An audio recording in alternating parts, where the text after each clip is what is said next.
McCabe's every day's getting there.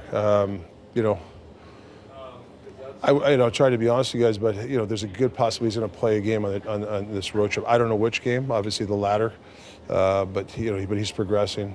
And Seuss had a good practice today, so he'll be a game time decision. After looking at the tape, you talk about wanting to continue to build. It's just 2 wins. What do you need to build on from here? Well, you always take the negative and positive from a game. Hey, we're 2-0, and we should be happy with the fact that we won our 2 games. But I'd be kidding ourselves. That game we had a few guys didn't. I didn't think they played well in the sense, and I don't want to say they didn't compete. I just didn't feel some guys were there. We had some guys really work hard. I know it's a team game, so I don't want to single out guys, but I think it's important that we understand the last game, which we didn't bend. I thought I know that you got 2 power play goals, but I thought our penalty kill was good. That 5-on-3, timely goals. A guy like Lafferty, who I think's been a great addition for us, adding that stuff. Key goals, but I think there's some stuff there. Our puck possession, we're not holding on to pucks. We're getting out battled, and that happened. Yeah, I understand Edmonton. They were going to come out flying, but I still thought there was some things there we should have cleaned up, and that comes with being competitive and holding on to pucks. And I didn't think we were as good as the first game. What do you expect to see from Philly in terms of the matchup? Well, it's a John Tortorella team. They're going to work their butts off. I'll tell you honestly, I think they got good forwards. I don't know if everybody says that about this team, they're going to be last. I don't see that. I'm being honest. They got really good forwards. I think Konechny's one of the best players in the league. Playing against us last year, he was all over us. I remember that game. So they got some good players, and I like what they're doing. They're retooling this thing. Danny Briere, Keith Jones. I always have a soft spot for the Flyers, but I used to play here, so I like what they're doing. They're trying to get that family back in there, and I think the Mr. Snyder days. So it's they're heading the right direction. Rick, with Bluger and Brisebois, but especially Bluger, because he tried to practice. That was 10 days ago now, and you booted him. And is there any further update? Was there some test that sort of changed his status or something? Yeah, he was evaluated. It's that's why he went to week. Mm-hmm. He's progressing, but still in that week mode. The protocol. Is that tough for you, especially given how good he'd looked throughout training camp and preseason? Yeah, I just think the games like our last game, he would have been vital for us, right? Because he's that guy. He can hold on to pucks. He's good on the forecheck. He's a great penalty killer. He drags people into the fight with him. Those guys are valuable. With your commentary about Game 2, the win on Saturday night, seemed like the competitiveness of your group was there, and maybe some of the game management stuff. But is it the type of win where if you win 4 or 5 of those and they look like that, you're probably in trouble big picture? Well, listen, every team, I don't care, Vegas last year, they probably had some games like that, but they win those games. So that's the positive, that we didn't crumble, we didn't bend. Casey Smith, came in there and gave us, some life. Hronek and Hughes played a ton of minutes. We took 7 penalties, which you can't take. That's 14 minutes of a game, that you shorten your bench. So that all stuff, but you can get away once in a while, but we can't do that on a steady diet. You're not going to win those games. You're just not. But you can win some games if you stick together. And I thought that's the one positive, that we did have some good game management, and we checked half decently, 5-on-5. It was obviously the power play kind of dictated a lot of the momentum. Back half of the first, back half of the third, probably like those 10 minutes? Yeah, after that first 5, I thought I liked our game. I didn't like, obviously, our second. We took 4 penalties, and then we were on our heels. And then the last 10 minutes, you saw a team that we want to be. Our identity is being able to shut a team down, but you still got to press. You still got to hold puck. We can't just keep dumping pucks in and throwing pucks away. And that's the key, is to hold pucks, make some plays. We still got to make the other team play defense too. Hoglander, under previous coaches, one of the concerns, one of the things that has limited his role, or at least did under Bruce, was the play away from the puck. But the Lafferty goal, he sort of starts that rush, cutting off the top. Like, that's a pretty good defensive read. Maybe a play he wouldn't have been able to make a year ago. What have you seen? Yeah, he's a guy. I don't know him that well. I started this year, and I was told about some of the the pauses and some deficiencies. And the one thing that we've done is there's always been somebody. We got a bunch of coaches here to get him. Whether it's 2 clips, whether it's talking to him, telling him on these situational hockey. I think a guy like Hoggy, like you could watch video. I think he's got to feel it on the ice. So I like when coaches are doing walkthroughs, explain to him these situations. And yeah, that was a great goal. And actually, Ian Cole kind of got in front of the guy to allow him to make that pass. I mean, that's one of our staples. If Ian Cole doesn't go in front of that guy, Hoggy gets checked. Right. So Cole gets in front of the guy, gives Hoggy a chance to make the play. Lafferty takes it to the net and scores a goal. So those are the staples we're talking about. If one of those guys don't do that, we probably don't score the goal. Seen from Elias Pettersson. Just an overall, obviously he's producing. I was he got 70. I don't even know how many points he got, but for me, it's his overall game, 200-foot game. We were laughing. I told him he played with every player on the team. Like, he's got a bunch of wingers, situational hockey, and he told me, Coach, I don't care, like whatever, which is nice. He's not bitching about it. So he just wants to get on the ice in certain situations. He's getting his ice time, but I'm also giving.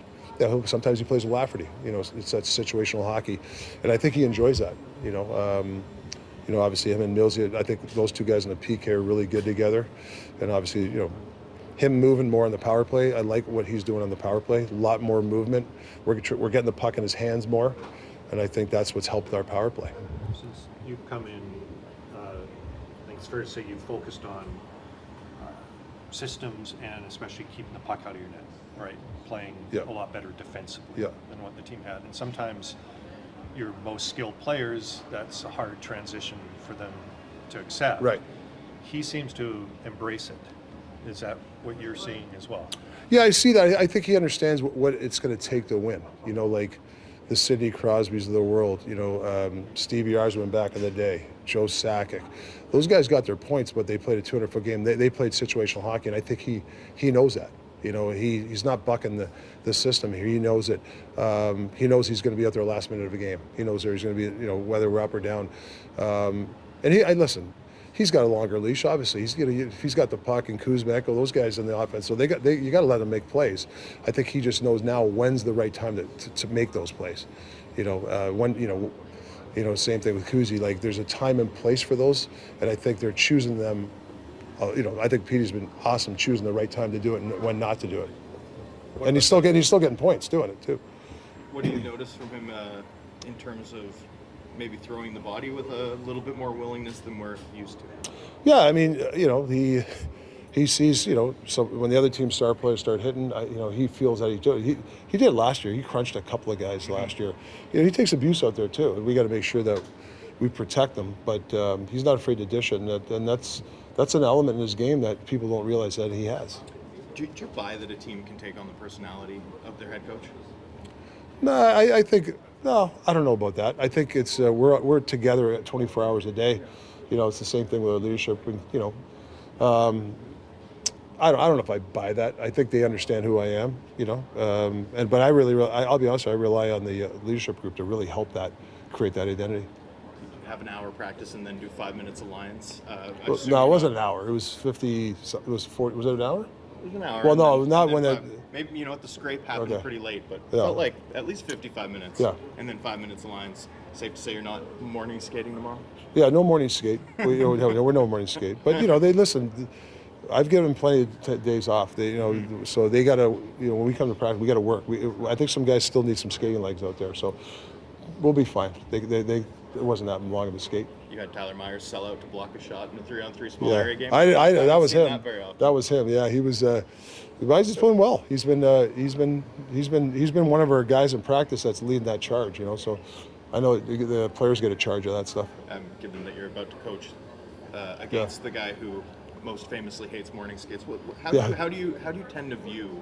Like, do you want your guys still to hit ice once between games? Like, how do you view Yeah. Skates, practice days. What's your preferred rhythm? Well, I just don't believe in having 2 practices, morning skate and game. That's you're on the ice 3 times in 2 days before you hit the ice. Yeah. I don't agree with that. Now, I understand if we have a day off on Wednesday, we play Thursday. Yeah, you morning skate, and no offense to the guys when I got here. I mean, the morning skates, the guys, it's useless. Guys they weren't even doing anything. It's just a matter of putting your equipment on for. If we're going to go on, let's do something constructive. Or if not, I won't. They can have an optional and have some fun, but I think they're a waste of time. Not all the time though. It's situational. So I'm not a morning skate guy, but there are times when you have to morning skate. Or if you want to work on a power play, or guys want to work on their shot, that's the time to do it. Rick, going back to the penalty kill, obviously adding some size and physicality in the offseason, but how about the returning group? What do you like from what you've seen from some of those guys? Like the guys from last year? Or, guys that were here that are continuing to be part of the PK. Yeah, I think if you look at Tocchet and Giuseppe, I have them together. They're used to our system. Obviously, Petey and Millsy, I put them together. They're dangerous, but they're also know our system. I think Mizey's done a nice job out there. Getting Huggy. Huggy's the type of guy that defends different than bigger guys. He's more quicker, and they get the system. But like I said, I've been really happy since training camp. That's one of the positives for me is our penalty kill. Training camp until today, I think the penalty kill has been a positive in our game.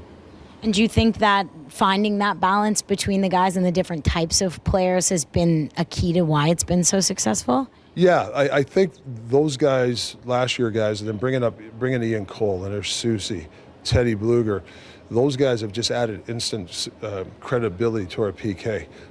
Even the guys from last year, they'll tell you they really enjoy. Even those guys got some really like Ian Cole's got a great PK mind at anticipating, know where the shot's coming from, and he's not scared to block a shot. So I think adding him was just a big boost to our penalty kill. Rick, since the start of last season, there's only 2 teams that have scored more shorthanded goals than the Canucks have since you took over, which is, they all have 25, 30 games on you. When did you start to prefer like down ice pressure, more aggressive play on the PK? Yeah, when I was coaching Arizona, it's personnel. It's not me. Like we had Grabner, Brad Richardson, Derek Stepan, and I think you got to check the record. We had about. Well, you had Scotty Allen too, right? Scotty Allen. Scotty might have left then. I'm trying to think. You had a couple years. But anyways, maybe he might have been there. We there was a stretch. Would remind me of last year with Vancouver. Yeah. We had like 8 shorthand goals in 2 weeks. So I just think it's personnel driven, and when there's a time to go, you got to take a shot. These guys are too talented. There's a shot blocked, or there's a chance to, the flanker dives too much. Usually a guy gets it, he spins it out, but he holds it, he goes, oh man, that guy's cheating. Now you go. And I think that's a hockey IQ from the players. So it's not like a systems thing or a green light thing? You think it's... Well, it's not, I wouldn't say it's a philosophy. You're early in a shift or in a PK, you find the other team's cheating a little bit, they're a little bit lazy. Sometimes you don't mind a guy to, I might hold on to this, Now he might get stripped every once in a while, but I think the risk reward sometimes kind of outweighs the guy turning the puck over. Oilers obviously still did some damage 5-on-4, but given that might be the best penalty power play we've ever seen, to start out with those performances back to back on what's been such a significant weakness for this team, is there anything you can build on from that? Well, I think guys are really, really excited about our PK. I mean, they're not down at all. I mean, we gave them the McDavid was a giveaway. Like, I don't consider that was just a giveaway. Like we get impossible angle goal. Yeah, that's just. But the other one was, we gave away. So overall, like I said, I think the guys have held it for that 5-on-3. I mean, they score. Who knows what happens? Yeah.